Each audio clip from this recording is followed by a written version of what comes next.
Non è più a tinte fosche il futuro dei lavoratori ex ACC in attesa di essere riassorbiti da SEST, ma oramai senza la prospettiva della copertura della cassa integrazione straordinaria per cessazione di attività, scaduta lo scorso anno e riattivata grazie a un pressing forsennato sul governo che l'ha ripristinata.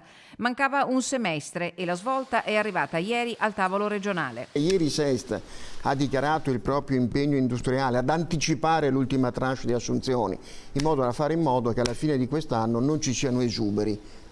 L'accordo con l'Uve SEST prevedeva l'assunzione scaglionata nell'arco di 2 anni e mezzo di 150 dei 250 lavoratori ex ACC, in mezzo la certezza che gli ammortizzatori sociali non sarebbero stati in grado di accompagnare il programma di assorbimento di SEST, che si sarebbe dovuto concludere entro luglio 2024. In questi mesi forte è stata la preoccupazione delle parti sindacali, in testa a FIOM CGIL, che pur non firmataria dell'accordo ha richiesto a gran voce la convocazione del tavolo in sede regionale e ministeriale per trovare una soluzione immediata. L'operazione si realizza con la continuità industriale, con la continuità occupazionale e senza traumi sociali, perché non ci saranno esuberi.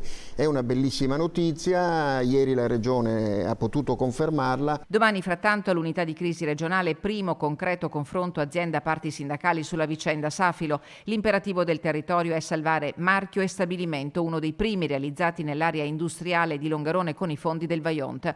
Per Maurizio Castro la rinuncia allo stabilimento di Longarone da parte di Safilo sembrerebbe la dissipazione di un patrimonio strategico. È una scelta certamente eccentrica. Al posto di un concorrente di Safilo approfitterei di questa distrazione e investirei potentemente là dove è il centro di tutte le competenze distintive. Credo che qualche competitor internazionale approfitti del vuoto lasciato aperto da Safilo per riempirlo con la forza e la qualità delle competenze di Longarone.